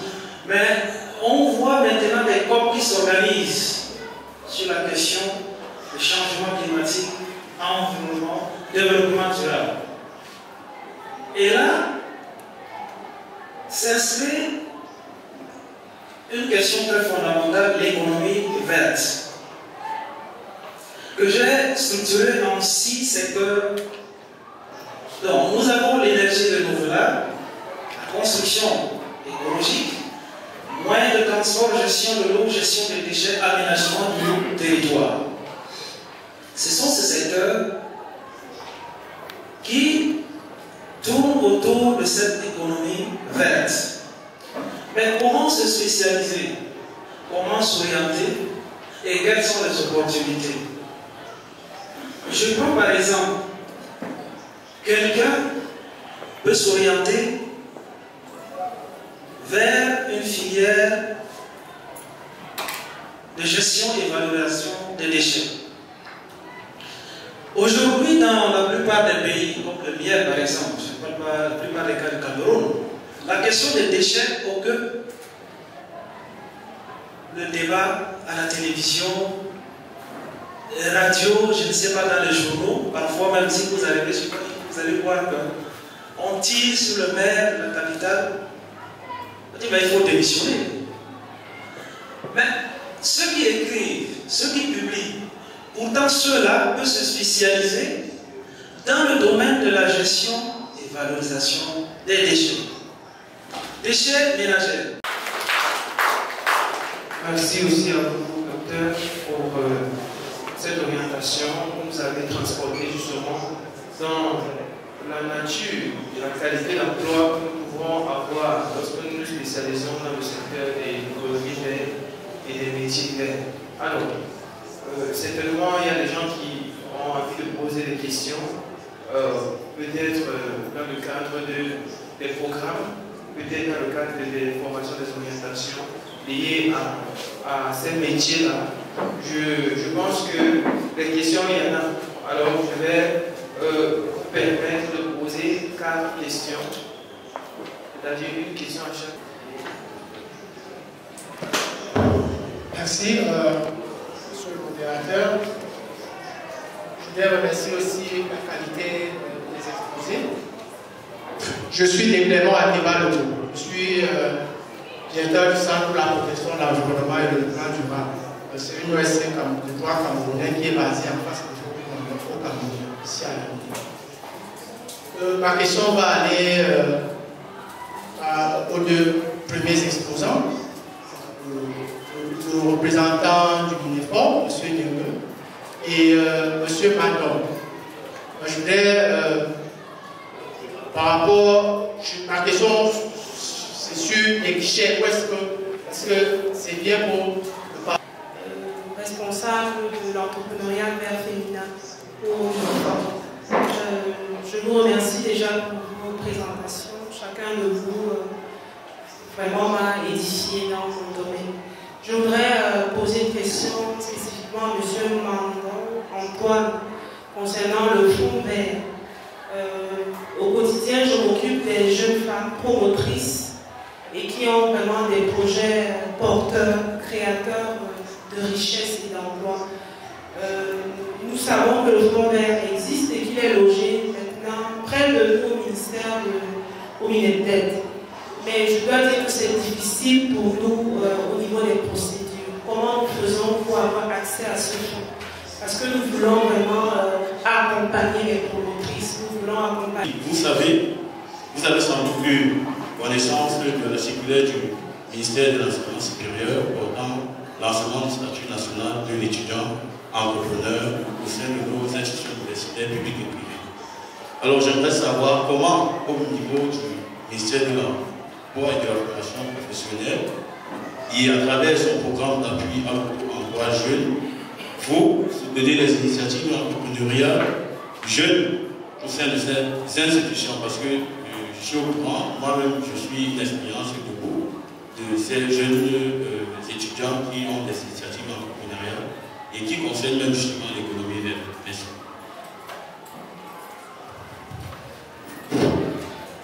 Bonsoir tout le monde. Je me nomme Sangue Valère. Je suis étudiant à l'Institut des Relations internationales à un master de coopération décentralisée.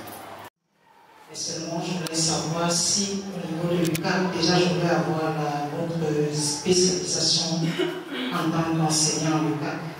Mais je voulais savoir si, au niveau de l'UQAC, vous n'avez pas des formations précises pour accompagner des étudiants, ou mieux même, des personnels dans des métiers verts. Merci. Étudiant à l'Université Yaoundé 5e année filière géographie. Donc ma question va à l'endroit de M. Paté Wilfried, enseignant à l'UQAC. Lors de sa présentation, il nous a parlé de 6 branches en rapport avec les métiers verts, notamment l'aménagement du territoire. Donc j'aimerais savoir réellement quel est le rapport entre l'aménagement du territoire et l'économie verte et quels sont les métiers qui vont avec. Donc c'est ma question.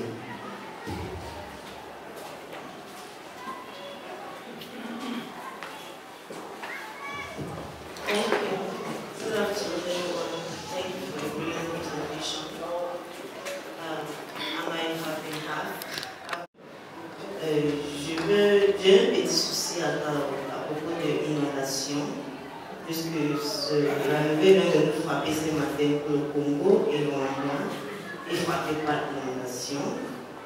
Et par rapport à notre métier, je suis d'abord la coordinatrice nationale de l'Est du Congo et ça fait des années que nous sommes au terrain.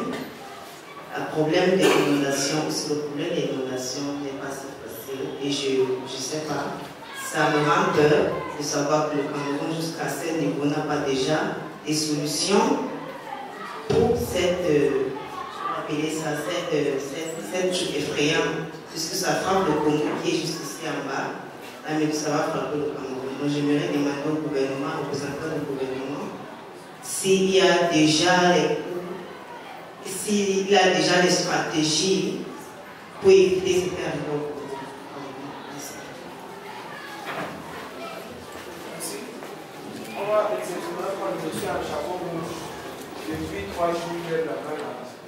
Which I wish to ask. When you want to invest in the environment, like I have a project concerning a transformation of mechanical cars to electric cars, and also to valorize the use of electrical cookers. So I'm asking the representative of the Ministry of Environment if there is any law that can permit facilitate the importation of equipment related to environmental issues.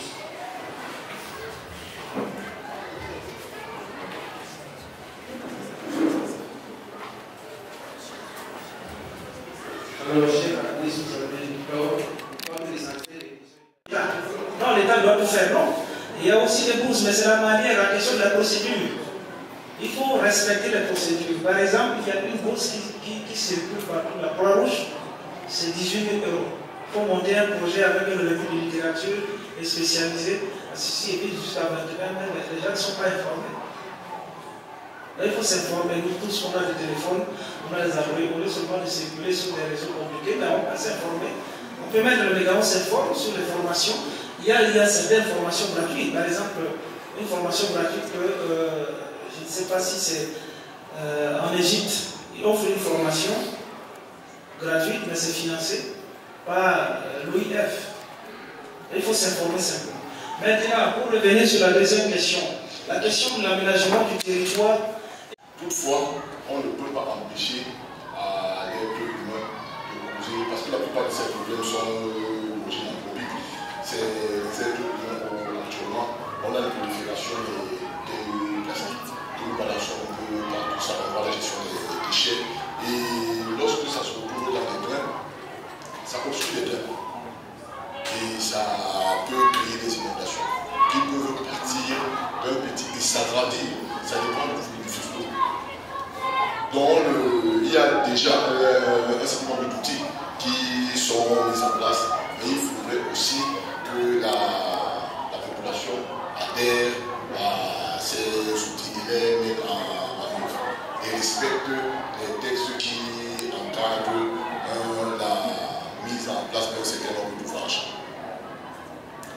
Parlant des facilités pour l'importation de certains équipements, je vais demander au monsieur de se rapprocher de la sous-direction de la secondaire. Les exonérations au niveau de la secondaire. Là, vous montez un dossier et si le dossier est validé, vous allez utiliser ces facilités.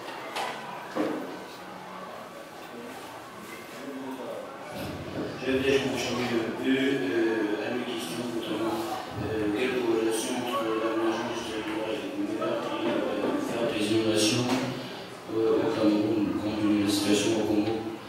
Je suis déjà le master en coopération décentralisée et donc développement local. Je suis assez averti sur cette question. Ça fait que je ne suis pas embêté, mais je trouve que l'occasion est bonne pour indiquer qu'il y a parfaitement corrélation entre l'aménagement du territoire et l'économie verte. C'est justement ce que nous définissons ici, car tout est applicable dans les collectivités territoriales décentralisées qui sont en fait des transpositions de l'État central à un niveau rapproché. Relativement, donc, comment cela pourrait être fait? Il y a ce qu'on appelle les agendas 21, c'est-à-dire une collectivité où l'État, dans sa planification stratégique, a besoin de plan d'urbanisme.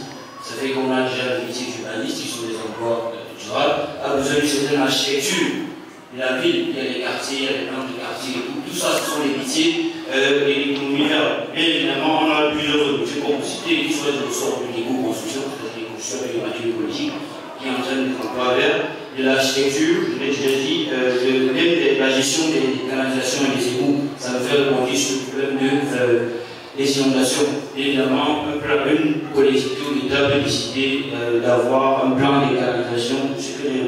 En fait, de l'autre côté de la mer, ils ont des égouts, c'est-à-dire des systèmes d'égouts qui sont en fait des creuset de métiers d'emploi, qui sont dans le tracé, dans la construction et autres, qui sont en fait des emplois de l'économie verte. Mais bien évidemment, dans le cas de la création des espaces verts, on l'a dit, les emplois de l'économie verte sont mis au sort. Par exemple, les métiers verts.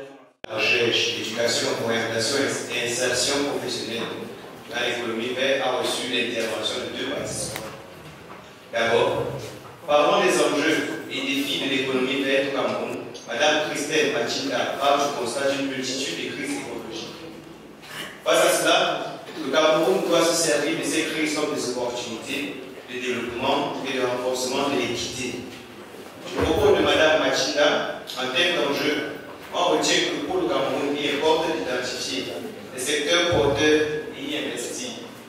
Pour ça, il faut identifier les principaux problèmes environnementaux tels que le stress hydrique, la crise énergétique, la construction anarchique ou encore la sécheresse.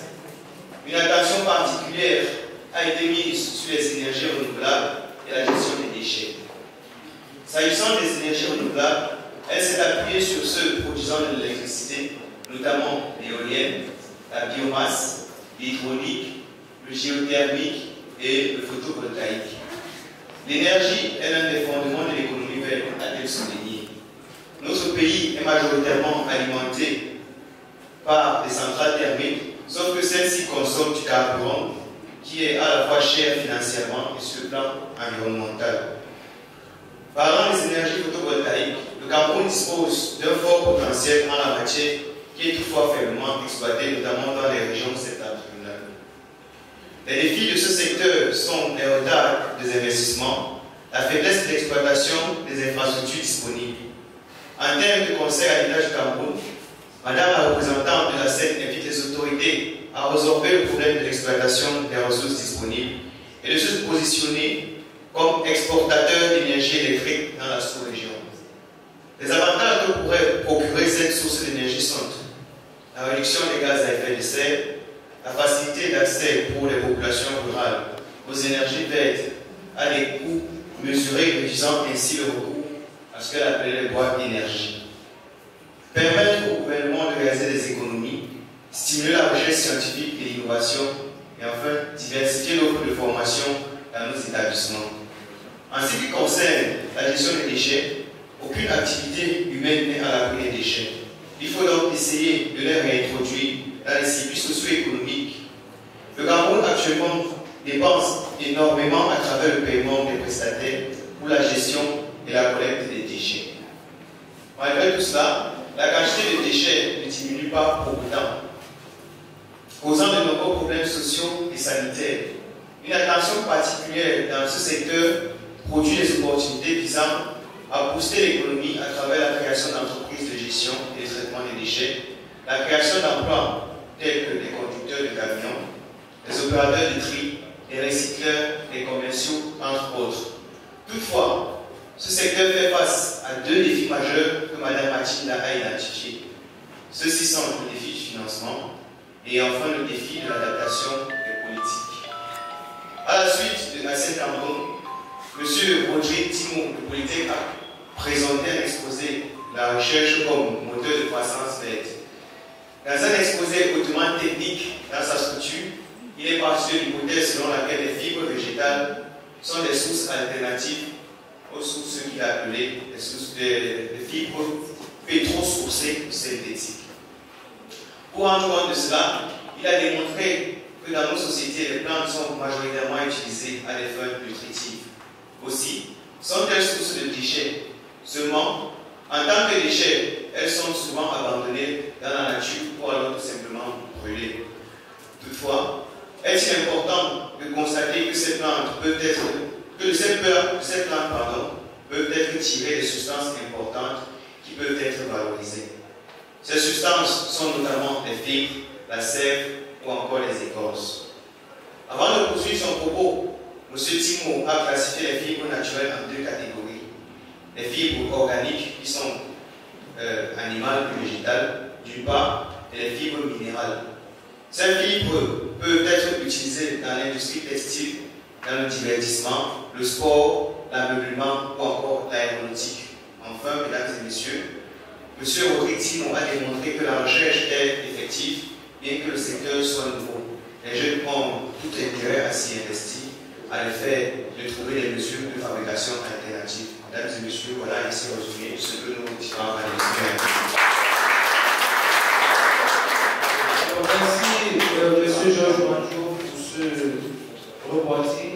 J'aime bien qu'il fait ce travail, parce qu'il y a toujours bien dit. Alors, je vais passer au programme de la journée de demain. À la suite, nous allons sur la conduite du protocole d'organisme extérieur pour le cocktail.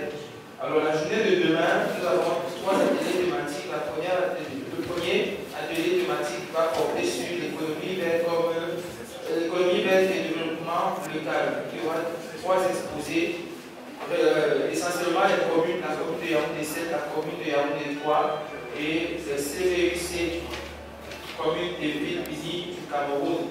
L'atelier numéro 3 portera sur l'agriculture durable et le commerce équitable. On aura 4 exposés dans cet atelier.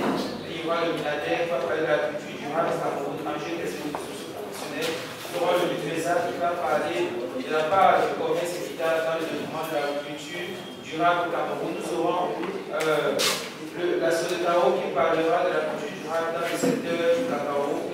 Et nous aurons le Minifop encore qui va nous parler de l'entrepreneuriat social et solidaire.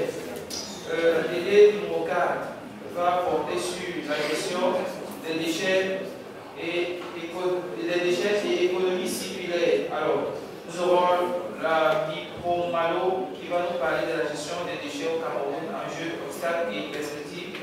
Nous aurons bien évidemment la Scoop au Glolite, voilà, qui va nous parler de la restitution du colloque régional de l'emploi et de l'économie verte. Et nous aurons justement un CACé qui va nous parler de l'apport des partenaires internationaux dans la lutte contre la pollution et la gestion des déchets. Alors voici ainsi, du moins en dehors de la visite du village et de l'exposition et de toute autre activité connexes qui se tiendront demain, il y aura ces ateliers thématiques dans les 3 bien sûr. Nous rappelons que la journée du jour sera une journée très intéressante aussi parce que nous aurons le prix de l'innovation verte qui sera remis ici. Nous vous invitons déjà demain, ne manquez pas, et nous vous invitons encore le 12 pour la cérémonie officielle de clôture et justement la remise des prix de l'innovation verte. Alors, mesdames, mesdemoiselles et messieurs, sans plus tarder, je crois que nous allons mettre la clé sous le paillasson. Alors, je prie justement le protocole des membres du panel, que ce soit le premier ou le deuxième panel, de suivre l'orientation protocolaire vers le chapiteau, le grand chapiteau extérieur pour le cocktail, et par la suite de tous les invités et les participants du salon 2023, premier atelier thématique et session plénière. Merci. Et je vais vous complimenter par la suite de tous beaux ce matin. Et excusez-moi de dire ça le soir. Merci. Gracias.